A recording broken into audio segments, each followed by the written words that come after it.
오늘은 실로암에 가서 씻으라, 이런 제목으로 말씀의 은혜를 나누고자 합니다.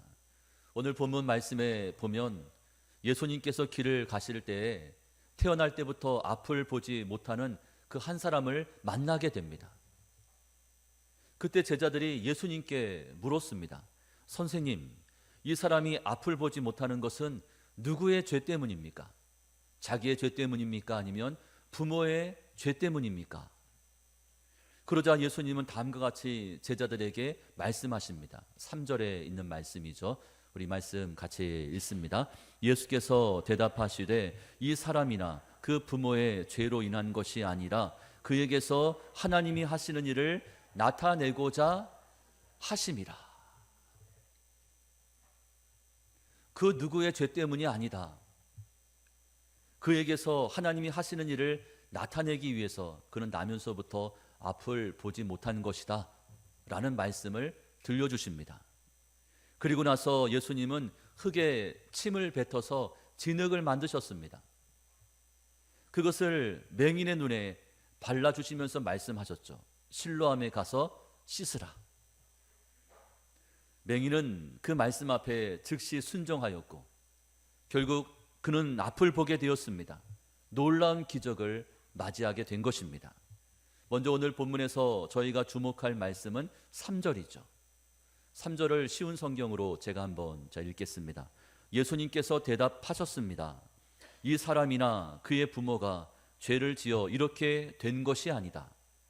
이 사람이 나면서부터 앞을 보지 못한 것은 하나님의 일을 그 사람의 생애를 통해 나타내기 위해서이다. 자, 무슨 내용입니까? 그가 날 때부터 앞을 보지 못하게 된 것은 그 사람이나 그 부모의 죄 때문이 아니라 그를 통해서 그의 생애를 통해서 하나님의 뜻하신 바를 드러내시고 보여주시기 위해서라고 하는 그런 말씀을 들려주고 있는 것입니다. 이처럼 하나님께서는 당신이 작정하시고 또 계획하신 일들을 저희에게 밝히 보여주시고자 때로는 우리가 이해할 수 없는 기이하고 놀라운 방법으로 섭리하실 때가 있고 또 때로는 특별한 능력과 역사하심으로 우리 가운데 그런 일들을 나타내 보이실 때도 있습니다. 오늘 본문에 나오는 맹인은 나면서부터 장성한 지금에 이르기까지 이 세상을 단 한 번도 본 적이 없습니다. 나면서부터 앞을 보지 못했기 때문에 본 것이 아무것도 없습니다. 자, 그 당시 대부분의 맹인들은 거리에서 사람들에게 구걸하며 생계를 유지해 왔습니다. 그 일 말고는 할 수 있는 것이 아무것도 없었기 때문입니다. 누군가의 도움이 절실히 필요하였죠. 또 누군가로부터 위로를 받고 또 긍휼히 여김을 받아야 하는 그런 처지였습니다. 자, 그러니 그 인생이 얼마나 힘들고 고달팠겠습니까? 자, 그런데 제자들은 그가 앞을 보지 못하는 것이 마치 죄 때문인 것처럼 그렇게 생각하며 그렇게 말합니다. 그래서 예수님께 물었습니다. 그의 죄 때문입니까? 아니면 그의 부모의 죄 때문입니까? 하지만 예수님은 제자들의 잘못된 고정관념, 그들의 편견을 깨뜨리면서 죄 때문이 아니라고 단호하게 선을 그으셨습니다. 그 누구의 죄 때문이 아니라 그를 통해서 하나님의 일을 나타내시기 위해서라고 분명히 밝히셨습니다. 여러분, 세상에는 행복한 사람도 있지만 불행한 사람도 있습니다.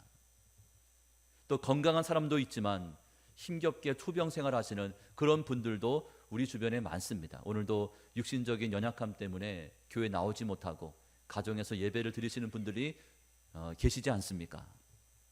성공한 사람도 있는 반면 실패한 사람도 많습니다. 또 부유한 사람도 있지만 가난한 사람도 있습니다. 그 마음의 평안을 누리는 사람도 있지만 늘 불안하고 걱정과 수심이 가득한 그런 인생도 많습니다.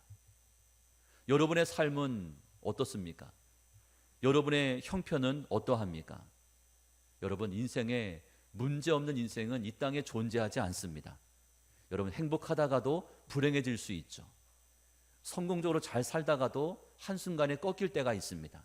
지금은 건강했는데 어느 순간 갑자기 병이 찾아올 때도 있습니다. 마음에 평안하다가도 어느 순간 갑자기 마음에 염려 걱정이 몰아칠 때도 많습니다. 그러므로 인생 가운데 문제가 없는 인생은 존재하지 않는 것이죠. 여러분에게는 어떤 고민이 있습니까? 어떤 문제를 안고 계십니까? 자, 그런데 대부분의 사람은 본인뿐 아니라 누군가 인생의 문제로 고난 당하거나 불행을 겪을 때면 그것에 대해서 너무나 쉽게 이야기합니다. 너무나 쉽게 생각하고 너무나 쉽게 말해버립니다. 자기 마음대로 의미를 부여하면서 부정적으로 해석하고 비관적으로 판단하는 경우가 많습니다. 고난을 맞이하게 되면 이것을 긍정적으로 받기보다는 부정적으로 비관적으로 받을 때가 대부분입니다. 제자들도 마찬가지였습니다. 그 사람이 앞을 보지 못하는 까닭은 그 사람이 죄를 지었거나 아니면 그 부모가 무슨 죄를 지었기 때문이라고 단정해버립니다. 정죄했습니다. 다른 여지를 두지 않았습니다. 여러분, 저희가 겪는 이 고난에는 하나님의 선한 뜻이 담겨 있는 줄로 믿으시기를 바랍니다. 그러므로 저희는 고난을 만날 때마다 부정적으로 비관적으로 해석할 것이 아니라 긍정적으로 믿음으로 해석해야 합니다. 자, 신앙적인 측면에서 보면 고난의 이유는 크게 세 가지입니다. 이 세 가지 범주 안에서 우리 가운데 고난이 찾아오며 고난이 주어집니다. 첫 번째는 교정적인 고난입니다. 하나님은 고난을 통해서 우리의 잘못된 부분들을 교정하십니다. 바로 잡아주십니다. 자, 무엇을 통해서 우리를 교정하십니까? 고난을 통해서 우리의 잘못된 부분들을 교정하시고 바로 잡아가십니다. 자, 이것이 바로 우리가 죄를 범하였을 때 죄에 대한 대가와 그 보응으로 받는 고난을 가리킵니다. 죄를 범하면 그 죄에 대한 대가가 있는 것이고, 하나님은 고난을 통해서 그가 다시는 같은 죄를 반복하지 않도록 이같이 교정해 주시고 고난을 통해서 바로 잡아 주신다는 사실입니다. 두 번째는 건설적인 고난입니다.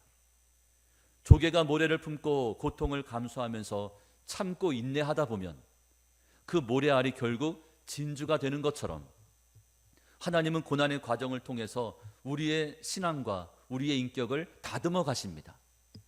야고보서에서는 이것을 가리켜서 믿음의 시련이라고 이야기하죠. 연단의 과정, 그렇게 말합니다. 성숙한 믿음의 사람으로 세워주십니다. 여러분, 인생 가운데 고난이 있습니까? 여러분의 믿음을 세워가시고 여러분의 믿음을 다듬어 가시는 하나님의 손길인 줄로 알고, 그럴 때일수록 하나님 앞에 믿음으로 나아갈 수 있기를 축복합니다. 세 번째는 섭리적인 고난이 있습니다. 하나님은 이 고난을 통해서 당신의 뜻과 계획을 이루어 가십니다. 그래서 하나님의 은혜와 능력을 사람들 앞에 드러내시고 그들로 하여금 하나님께 영광을 돌리게 하십니다. 그 일에 쓰시기 위해서 나의 의지와는 상관없이 내가 아무런 죄를 범하지 않았음에도 불구하고 이 같은 섭리적인 고난을 겪을 때가 있다는 것이죠. 그렇다면 오늘 본문에서 맹인이 겪어왔던 고난은 몇 번째 고난에 해당이 됩니까? 세 번째로 말씀드렸던 섭리적인 고난입니다. 하나님은 맹인의 고난을 통해서 하나님이 하시는 일을 나타내고자 하셨습니다. 여러분에게는 어떤 고난이 찾아왔습니까? 어떤 고난의 과정을 겪고 계십니까? 피터 마쉘은 이렇게 말을 합니다.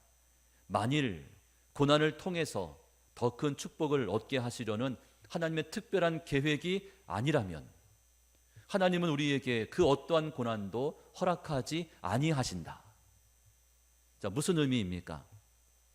믿는 자가 고난을 겪는 것은 하나님이 더 큰 축복을 주시기 위해서이다. 그런 이야기입니다. 그래서 고난은 변장된 축복이라고 그렇게 말합니다. 고난이 변장된 축복입니다. 미국의 석유왕으로 알려진 록펠러는 이런 말을 남겼습니다. 나는 고난이 찾아올 때마다 그것이 좋은 기회가 될 것이라고 확신한다. 우리가 고난 중에도 세상을 향하지 않고 하나님을 향해서 한 걸음 다가서면 하나님께서는 우리를 향해서 두 걸음 다가오신다. 여러분, 고난은 저희로 하여금 하나님을 찾게 합니다. 인생의 고난이 찾아오면 하나님 앞에 엎드립니다. 하나님 앞에 기도합니다. 지푸라기라도 붙잡는 심정 가지고 하나님께 가까이 나아갑니다. 그래서 고난은 하나님께 가까이 나아가는 지름길이 됩니다. 얼마나 하나님을 찾지 않고 얼마나 주님께로부터 멀리 떨어져 있으면 하나님이 고난을 통해서라도 그 심령을 당신 가까이로 불러오시려고 하셨겠습니까? 여러분, 하나님께서 저희에게 인생의 고난을 허락하시는 까닭은 이 고난을 통해서 주시고자 하는 더 큰 은혜가 있기 때문에, 더 큰 축복을 예비하셨기 때문에, 그리고 하나님의 사람으로 바르게 세우시기 위해서 이런 고난을, 이런 잠깐 동안의 고난을 우리 가운데 허락하시는 줄로 믿고 하나님 앞에 믿음으로 나아갈 수 있기를 주의 이름으로 축복합니다. 다음으로 저희가 주목할 말씀은 6절과 7절에 있는 말씀입니다. 우리 두 절 말씀 보면서 같이 읽습니다. 이 말씀을 하시고 땅에 침을 뱉어 진흙을 이겨 그의 눈에 바르시고 이르시되 실로암 못에 가서 씻으라 하시니, 실로암은 번역하면 보냄을 받았다는 뜻이라. 이에 가서 씻고 밝은 눈으로 왔더라. 아멘. 자, 이 말씀에 보시면 예수님은 저희의 상식으론 도저히 이해할 수 없는 이상한 행동을 보이셨습니다. 땅에 침을 뱉어서 진흙을 만드신 다음에 그것을 그 앞을 보지 못하는 맹인의 눈에다가 바르신 거예요. 그리고 뭐라고 말씀하셨습니까? 실로암에 가서 씻으라. 인간적인 상식으론 이해할 수 없는, 그죠? 엉뚱하고도 어처구니 없는 그런 행동을 보이신 겁니다.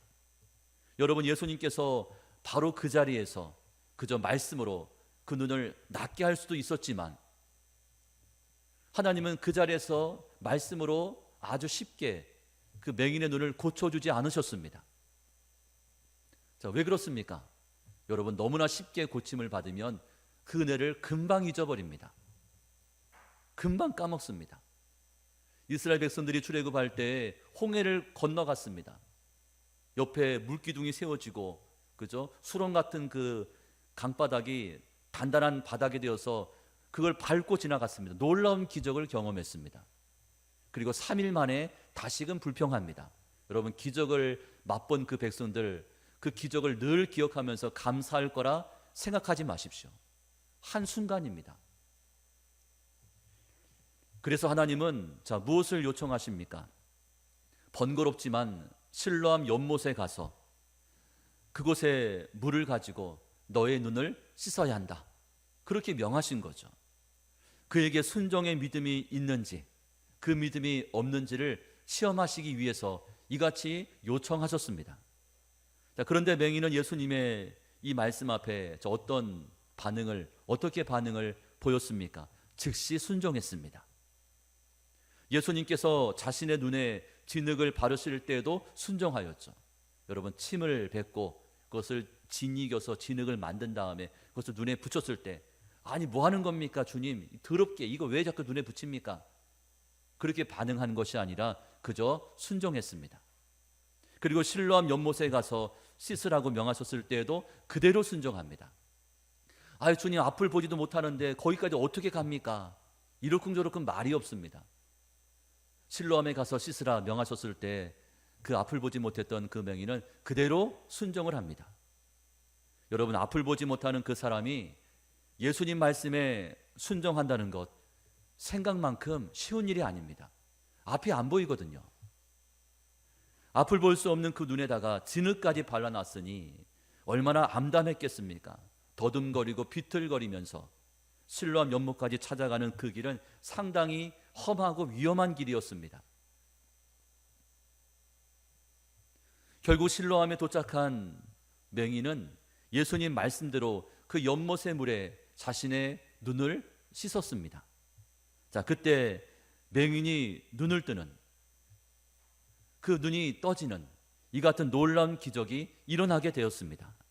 예수님은 맹인의 순종하는 그 믿음을 보시고 그의 눈을 고쳐주신 줄로 믿습니다. 여러분, 그러고 보면 저희가 하나님 앞에 그렇게 오랫동안 믿음 생활하고 그렇게 하나님 앞에 예배드리고 또 이제 기도도 해오고 있지만 어떻습니까? 응답이 바로바로 주어집니까? 열매가 있습니까? 삶이 변화가 됩니까? 그렇지 않은 경우가 많습니다. 그 원인이 무엇인가 찾아보면 여러 가지가 있겠지만 그 중에 순종하지 않기 때문임을 알 수가 있습니다. 교회는 다니고 있고 예배는 드리고 있는데 또 기도는 하고 있는데 근데 결정적으로 뭘 하지 않습니까? 순종하지 않는 거죠. 이러쿵저러쿵 말이 많습니다. 이것 따지고 저것 따지면서 못하겠다고 합니다. 그러니 당연히 열매가 없고 응답이 없는 것이죠. 또한 오늘 본문에서 저희가 주목해야 할 말씀은 10절과 11절입니다. 우리 10절과 11절 말씀 우리 보면서 같이 읽습니다. 시작. 그들이 묻되 그러면 내 눈이 어떻게 떠졌느냐? 대답하되 예수라 하는 그 사람이 진흙을 이겨 내 눈에 바르고 나더러 실로암에 가서 씻으라 하기에 가서 씻었더니 보게 되었더라. 앞을 보게 된 이 사람은 예수님께서 나를 고쳤다고, 내가 보이지 않던 이 눈을 뜨게 하셨다고 사람들에게 이 사실을 증거했습니다. 얼마나 말하고 싶었겠습니까? 나면서부터 앞을 보지 못했는데 이제는 앞이 보이는 거죠. 만나는 사람마다 그 사실을 이야기합니다. 요즘 말로 하면 간증이라고 이야기할 수 있죠. 간증하고 다닙니다. 내가 만난 예수님, 내가 체험한 예수님의 은혜와 그 능력을 다른 사람들에게 사실 그대로 있는 그대로를 전하는 것, 이것이 간증이고 이것이 전도입니다. 이처럼 예수님의 은혜를 입은 사람은 예수님을 전해야 합니다. 값없이 주시는 예수님의 그 은혜가 무엇인가를 사람들에게 알려주어야 합니다. 주님 주시는 구원의 은혜, 또 내가 받은 응답과 축복의 은혜를 함께 누릴 수 있어야 합니다. 그 사람이 은혜 받은 사람입니다. 여러분, 저희에게도 말하지 않고서는 견딜 수 없는 전도하는 믿음, 간증하는 믿음이 있기를 소망합니다. 내가 믿는 예수님, 또 나에게 은혜와 응답을 베풀어 주시는 그 예수님을 믿음 없는 가족들과 친구들에게, 또 믿음 없는 내 주변의 이웃들에게 기쁨으로 간증하며 전할 수 있기를 간절히 축복합니다. 이제 말씀을 맺습니다. 2명의 목수가 있습니다. 그중 한 사람은 나무를 받자마자 이런 나무 가지고 무슨 작품을 만들 수 있겠어 라고 하면서 불평을 터뜨립니다.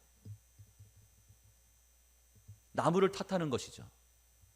그런데 또 한 사람은 나무를 받으면 먼저 나무의 결을 살펴봅니다. 그리고 그 결을 따라서 또 그 결을 살려서 대패로 밀기도 하고 여러 가지 연장을 사용해 가면서 좋은 작품을 만들어냅니다. 재료를 탓하지 않는 거죠. 여러분은 어느 쪽에 해당이 됩니까? 첫 번째입니까? 아니면 두 번째입니까? 사랑하는 여러분, 내 인생에서 벌어지고 있는 다양한 일들, 다양한 사건, 사고들, 여러분 그것들을 바라볼 때마다 내 입장에서 내 기준 가지고 여러분 섣불리 판단하지 마십시오. 눈에 보이는 것이 전부가 아닙니다. 여러분, 눈에 보이는 것은 빙산의 일각입니다. 그러므로 저희는 매사에 하나님의 기준을 가지고 하나님의 뜻이 무엇인가를 찬찬히 살펴봐야 합니다. 섣부르게 조급하게 판단하지 마시고 그렇게 결론 내리지 마시고 분명히 고난에는 뜻이 있다고 했는데 그 하나님의 뜻이 무엇입니까? 그 뜻을 찬찬히 묵상하면서 하나님 앞에 기도하셔야 합니다.